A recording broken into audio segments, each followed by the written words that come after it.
The richest man in Rome slept on a hard floor, on purpose, not because he had to. Seneca the Younger was worth an estimated 300 million sesterces, a fortune so large that ancient historians used it as a byword for excess.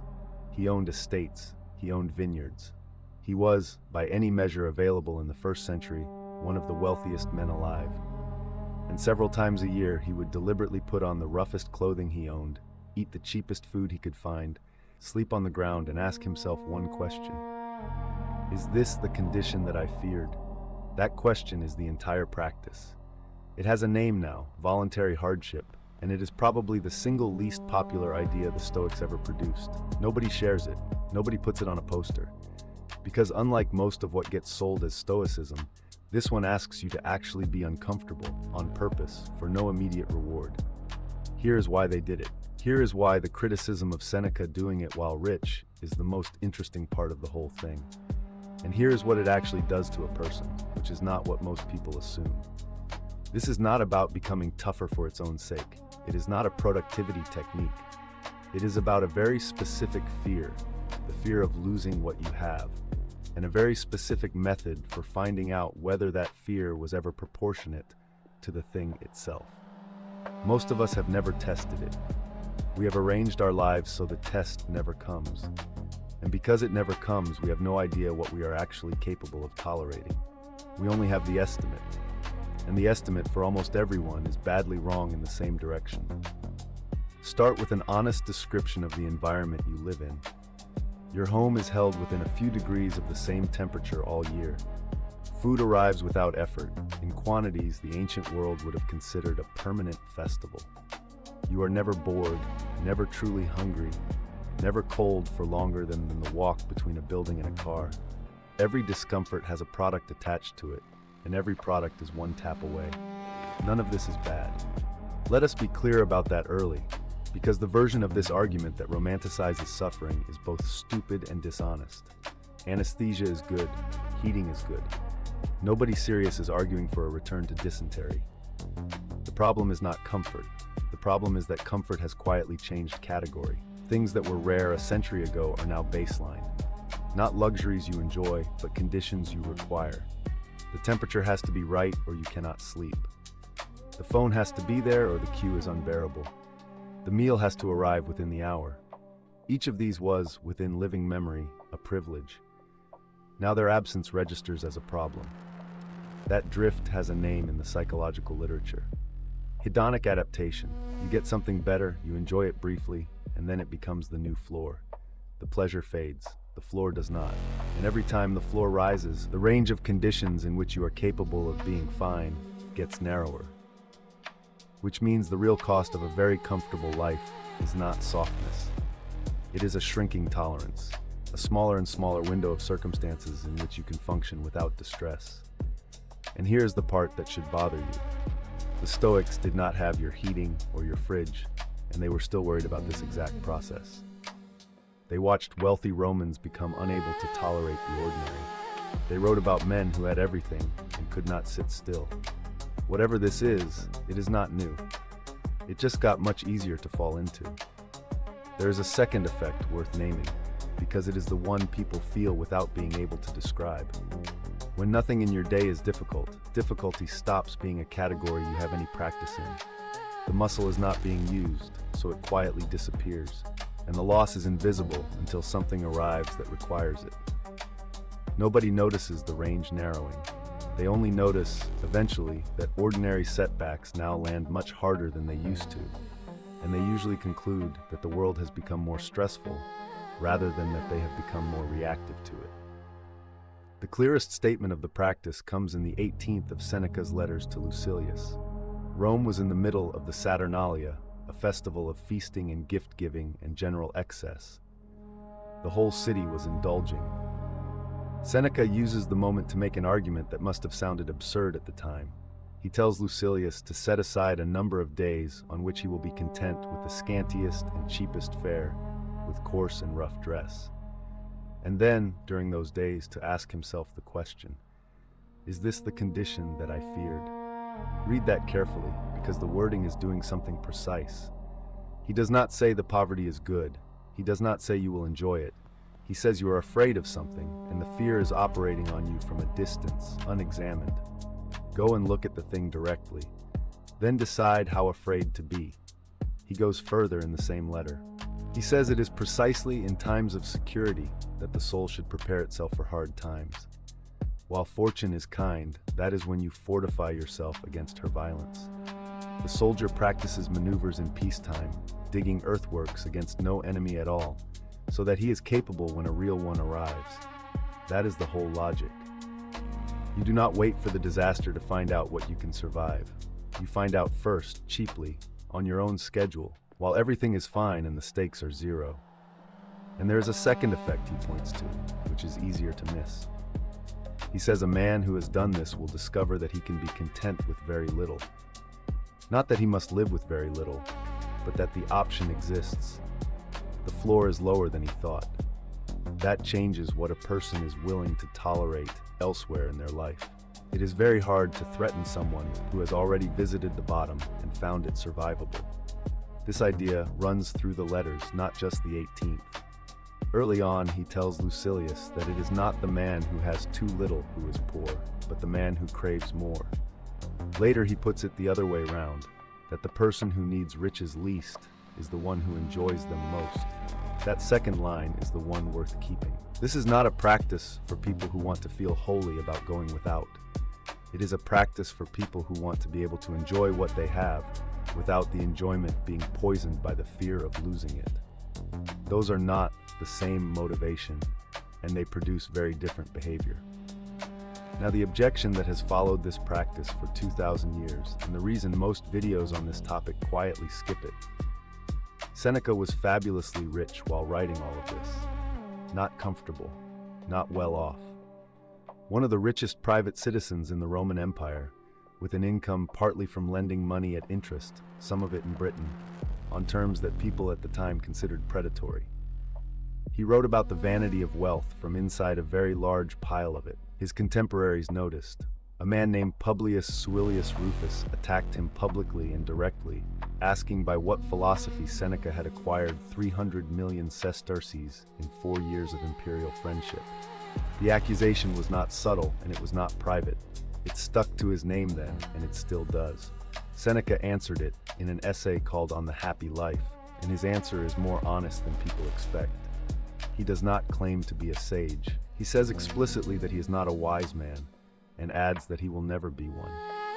He says he is talking about virtue, not about himself, and that his critics should attack his arguments rather than his household. He compares himself to a doctor who is himself unwell, still capable of describing the cure.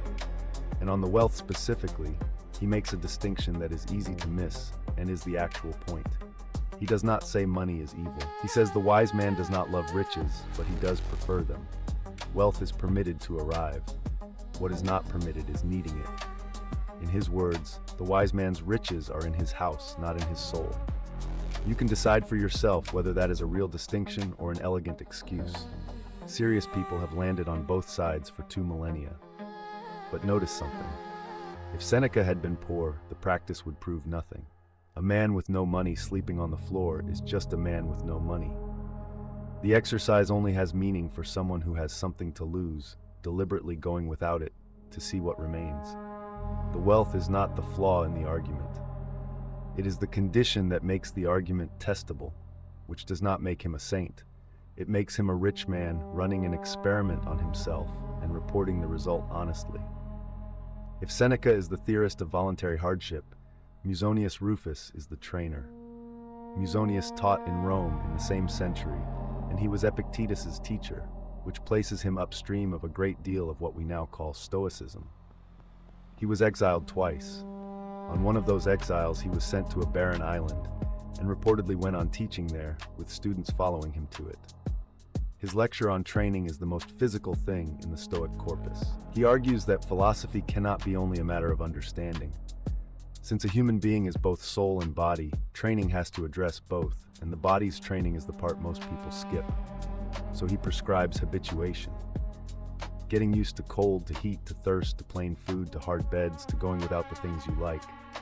Not as punishment, as practice. He says we should train ourselves to accept hardship and to abstain from pleasure, and he treats these as two halves of one skill.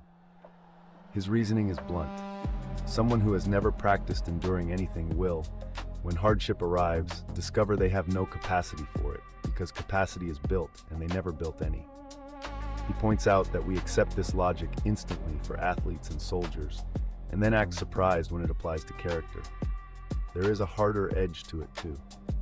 He taught that a person should train to bear not only physical discomfort, but reputational discomfort. Being thought poorly of, being mocked. Cato the Younger, in the generation before, had done something similar, deliberately dressing wrongly and going about in ways that invited ridicule, specifically so that being ridiculed would stop having power over him. That is the part that translates least comfortably to a modern audience, and it may be the most useful. Most of the discomfort in your life is not physical, it is social. Musonius had unusual standing to teach this, because his life kept testing it. Nero exiled him to Jaros, a bare rock of an island with almost nothing on it, and by the surviving accounts he simply carried on teaching, with students making the journey to hear him. Years later, when philosophers were expelled from Rome again, he was reportedly the one exception. When a man like that tells you to practice going without, it reads differently than when it comes from someone who has never been tested. He was not describing a thought experiment. He was describing his own preparation, and it had already been used. It is worth seeing what this looked like in two men who were not writing theory. Cato the Younger was the most stubbornly principled politician in the late Republic, and he trained deliberately against comfort and against opinion at the same time. Plutarch records that he went bareheaded in blazing heat and in cold, that he traveled on foot while his companions rode, that he wore a dark, unfashionable color when everyone around him wore bright ones, and that he sometimes appeared in public without the tunic normally worn beneath the toga. None of that was poverty. Cato was wealthy and politically powerful. It was rehearsal, and it was aimed at two targets at once. The physical discomfort trained the body. Being stared at trained something harder. He was making himself into a man who could be laughed at without it changing his behavior, because he had already found out what being laughed at felt like, on days when it cost him nothing. That is worth sitting with. The man's reputation for incorruptibility is usually explained by his character. It is at least as likely that it was built by practice deliberately over years. Then Marcus Aurelius, who came to the philosophy as a boy. The Historia Augusta reports that he took up the rough cloak of a Greek philosopher while still young and slept on the bare ground until his mother finally persuaded him onto a couch. That source is late and not always reliable, so hold the detail loosely. It survived because it matched what people already believed about him. What is beyond dispute is what he did with absolute power. He had more capacity for indulgence than almost any human being who has ever lived, and he spent his private notebooks reminding himself not to be dyed by the purple, to keep his life simple, to expect ingratitude and not be wounded by it. Neither man was renouncing the world. Both had unusual amounts of it. That is the pattern with every serious Stoic practitioner of voluntary hardship. Not one of them was escaping wealth or power. They were all trying to hold it without being held by it. Before going further, 4 things this is not, because the practice is misused more often than it is used. It is not asceticism.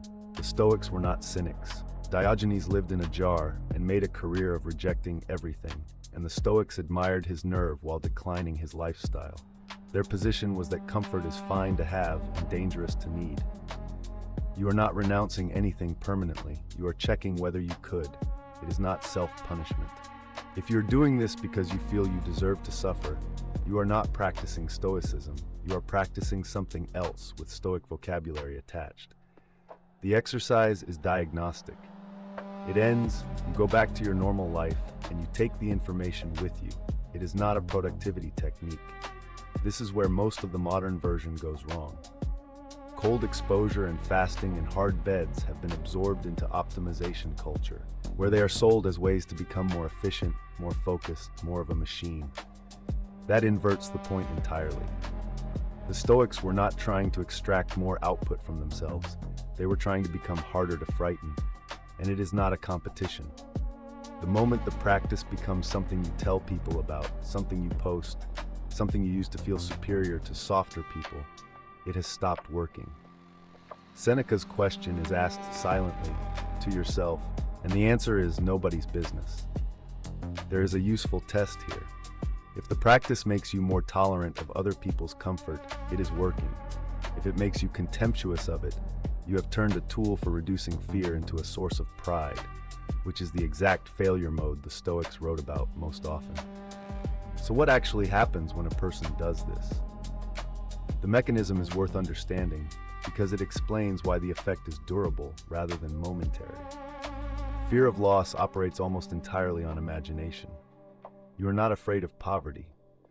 You are afraid of a picture of poverty that you have never inspected, assembled out of anxiety and half-remembered images, and that picture is doing real work in your decisions right now. It is why people stay in jobs they resent. It is why they tolerate treatment they would not accept if the alternative felt survivable. The picture is almost always worse than the thing. Not because hardship is pleasant, but because imagination has no detail and no boundary. It supplies the dread without supplying the specifics. Voluntary hardship replaces the picture with data. You go and sit in a small version of the feared condition on purpose with a return ticket, cold, hunger, plainness. And what you find, reliably, is that it is unpleasant and finite and survivable. Uncomfortable, but not annihilating. That single piece of information changes the arithmetic of your whole life. Because every decision you make under fear of loss was priced using the imagined version. When the price comes down, options that were unthinkable become merely difficult. There is a related Stoic exercise that belongs beside it. Premeditation malorum, the premeditation of evils. Marcus Aurelius opens the second book of his Meditations by telling himself, at the start of the day, that he will meet people who are ungrateful and arrogant and dishonest. Not to be miserable about it, to not be ambushed by it. Voluntary hardship is the same instinct, moved out of the head and into the body. Thinking about hunger is not the same as being hungry.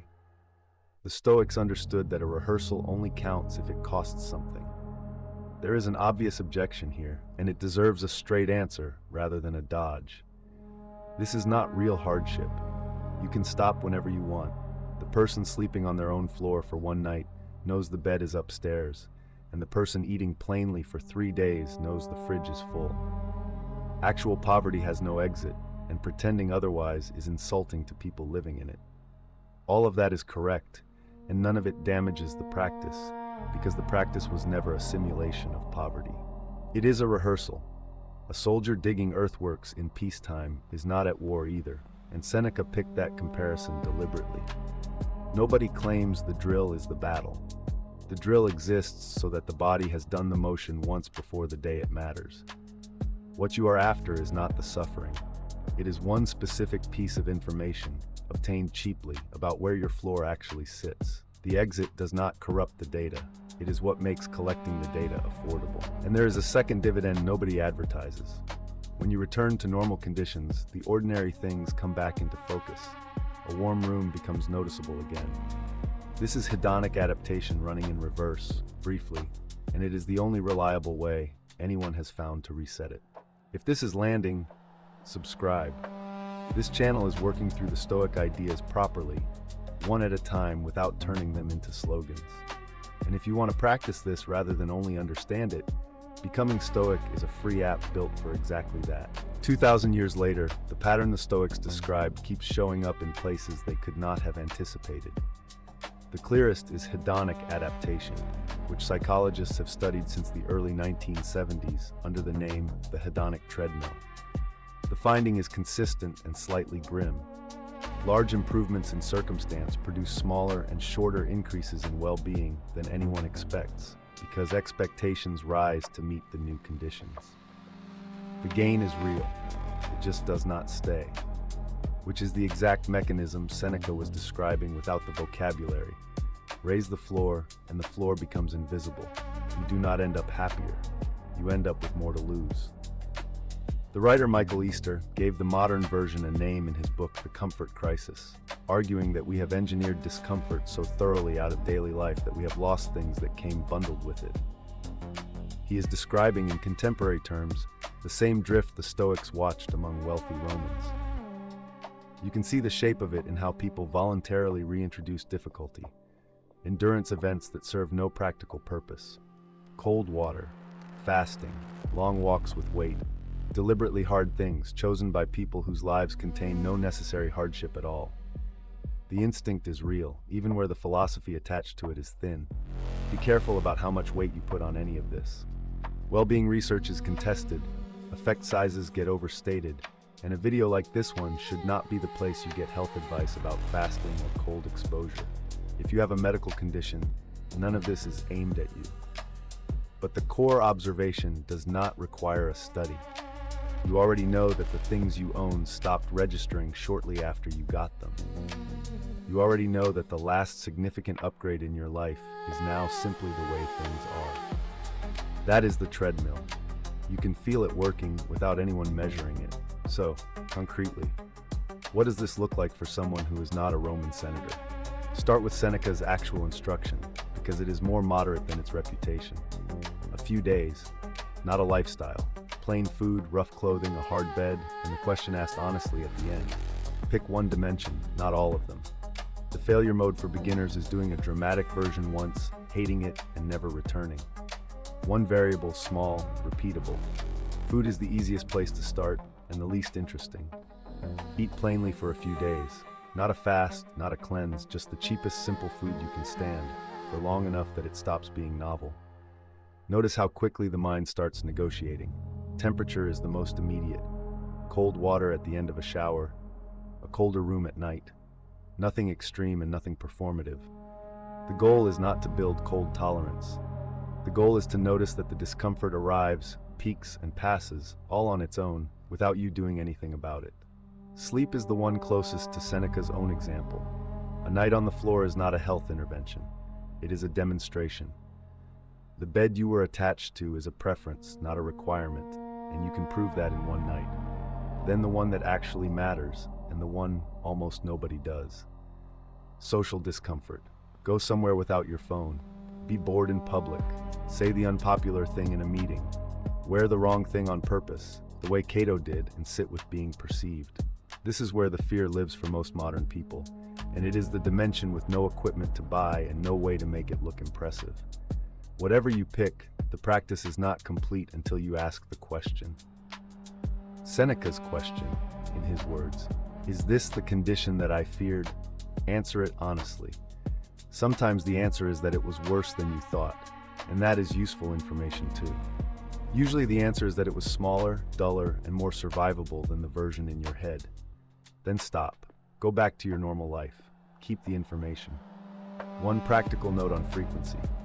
Seneca describes doing this several times a year, not weekly and not daily. That spacing matters more than it looks. Done rarely, it stays uncomfortable, which is the entire mechanism. Done constantly, it becomes your new normal. Adaptation does its work, and you have simply lowered your baseline without learning anything. The discomfort has to remain genuinely uncomfortable for the exercise to keep telling you the truth. 3 ways this goes wrong, all of them common. The first is escalation. It starts as a few plain days and becomes a permanent contest with yourself, each round requiring more. That is not stoicism. That is a compulsion, wearing a philosophy as a disguise, and the giveaway is that it never reaches a point of enough. The second is identity. The practice becomes a thing you are rather than a thing you do. You start describing yourself as someone who takes cold showers. At that point, the discomfort has been converted into image, which is the thing it was supposed to make you independent of. The third is contempt. This one is the most common and the least noticed. Having proven you can go without, you begin to look down on people who have not. The exercise was supposed to reduce your fear.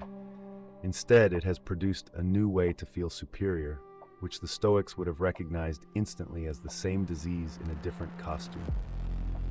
The check for all 3 is the same.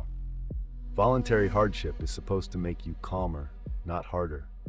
If you finish and you are less afraid, it worked. If you finish and you are more pleased with yourself, you have practiced something else. There is a 4th failure that deserves its own mention because it is the one that ends the practice permanently. doing it once at maximum intensity as a test of nerve. A single freezing night, a long fast attempted with no preparation, chosen for how difficult it sounds rather than what it would teach. It is miserable. It proves nothing except that misery is possible, and the person walks away having concluded the whole idea is nonsense. Seneca did not prescribe a gauntlet. He prescribed a few plain days, repeated across a life. The value is entirely in the repetition, because the point is not to survive one hard thing. The point is to have a settled, tested, unexciting knowledge of where your floor actually is. Here's the strange thing about this practice. Nobody does it because they want to be uncomfortable. They do it because they are carrying a fear they have never inspected, and the fear is expensive. It shapes what they will risk, what they will refuse, how much they will put up with. It is running quietly underneath decisions they think they are making freely. The Stoics figured out that you cannot argue yourself out of that fear. You can only go and look at it. Briefly, deliberately, at a time of your choosing, while everything is still fine. The richest man in Rome slept on the floor a few nights a year for the rest of his life. Not because he expected to lose everything, though he eventually did, ordered to take his own life by an emperor he had once tutored. He did it because a man who has already met the worst version of his circumstances has very little left that can be used against him. Comfort is not the enemy. Needing it is. And the only way to find out which one you have is to put it down briefly and see what is still standing. Most people will never do this. That is worth saying plainly at the end, without judgment. The whole architecture of modern life is built to make sure the question never has to be asked, and there is no external pressure anywhere that will make you ask it. Nobody will notice if you do. Nobody will care if you do not. Which is exactly why the Stoics treated it as a test of seriousness. Anyone can agree with the idea. It costs nothing to nod at it. The only thing that separates a person who believes this from a person who has actually used it is a few deliberately uncomfortable nights that nobody else ever hears about. If this was worth your time, subscribe. This channel is doing this for every major Stoic idea, one at a time. And if you want to actually practice this rather than only think about it, Becoming Stoic is a free app built for exactly that.